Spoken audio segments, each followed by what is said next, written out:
So it's a gorgeous day out, and I am outside enjoying said gorgeous day. It's like 83 degrees out. I am going to be covering for two specific reasons Edom, specific prophecies about Edom and timing. The primary reason for this is because I continue getting people, as much as I talk about Ezekiel 38 and 39, there are inevitably people who say, what about Psalm 83?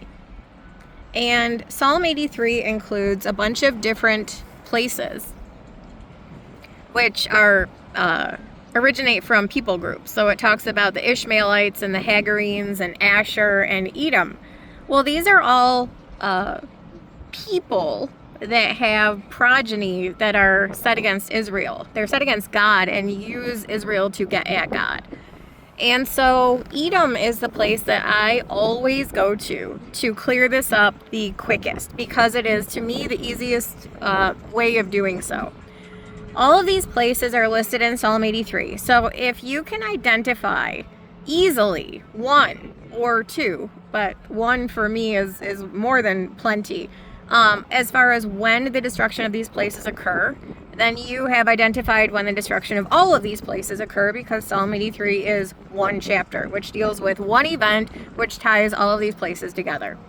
So all you need to do is understand when one of them occurs, and you'll know when all of them occur. And Edom is the one that is all over the Bible. Now, the capital of the ancient land of Edom is Bazra. I wrote about this in my Revelation 19 study because there are two land areas that will never be inhabited again after they're destroyed. Babylon is one of them. Well, obviously Babylon is in Revelation as the city that will be destroyed as the last thing that occurs before Jesus comes back. The other one is Edom. The ancient capital of Edom is Bazra. Basra is where the remnant is going to be. Micah tells us this, and Isaiah tells us this. Isaiah 63, one of my go-to chapters about this. Who is this that cometh from Edom with dyed garments from Basra? And it talks about Jesus treading in the wine fat. Because the winepress is trodden from the remnant, he says the tents of Judah first, which is what Zechariah 12 talks about. And then he treads the winepress up to the Kidron Valley, where he then sits to judge, which is the Valley of Decision. The Valley of Decision from Joel 3 and Armageddon are linked together. They're the same thing. So Basra is obviously going to be inhabited in the last days, if by no one else than the remnant. But Edom is modern day Jordan. The Edomites are Jordan. And there are specific chapters. Isaiah 34, check that out. Isaiah 63, check that out. There are also prophecies that tell you specifically, and then Obadiah, obviously, is a one-chapter book dedicated to telling you when Edom is going to be destroyed. And that's where this is headed. It's a review of the minor prophet that is Obadiah and what that's all about. It's the destruction of Edom.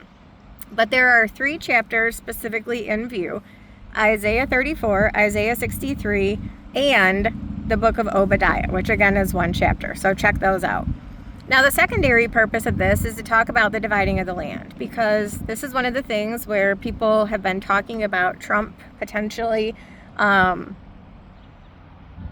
declaring a Palestinian state or supporting a Palestinian state or something like that. And so I said, okay, well, after this Middle East trip is over, I'm going to address this and tell you when the land is divided.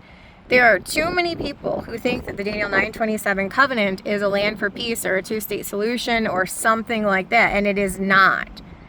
But as long as people have this idea in their head, and as long as there are verses, or a verse specifically, which talks about the dividing of the land, there's two. There's one in Joel, which the judgment of the Valley of Decision is for scattering his people and parting his land. And then Daniel 11:39 tells you when the parting of that land is going to occur, which is 3 verses after the abomination of desolation. So there's reference points specifically to tell you when the land is going to be divided, by whom it will be divided, and why it will be divided.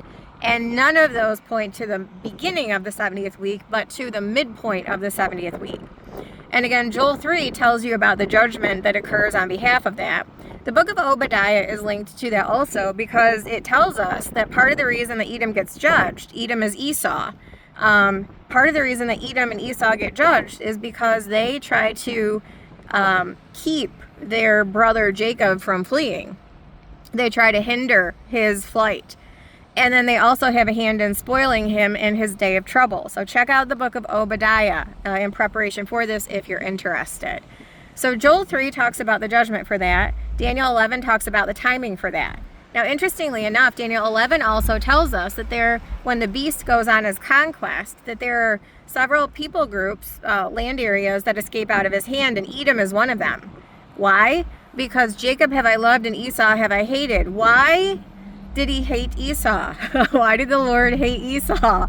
Because Esau sold his birthright. The birthright was the Abrahamic covenant promises, which included the coming of the Redeemer. So in rejecting the birthright and selling his birthright, he rejected Christ, who was a spiritual seed and one of 3 promises given to Abraham. So he rejected Christ. Well, Christ is going to reject him. Numbers 24 tells us that Jesus is going to be personally responsible for the judgment of Edom for that reason, one of those reasons. And specifically, Obadiah tells us because Edom is going to participate in trying to hinder Jacob's flight, and he's going to be on the opposite end of from helping him in his day of distress and his day of trouble. So there's a lot forthcoming, but 2 specific reasons why I want to address this, because of the whole Psalm 83 thing that keeps coming up, and because of the conversation about the dividing of the land. We're going to kill 2 birds with 1 stone.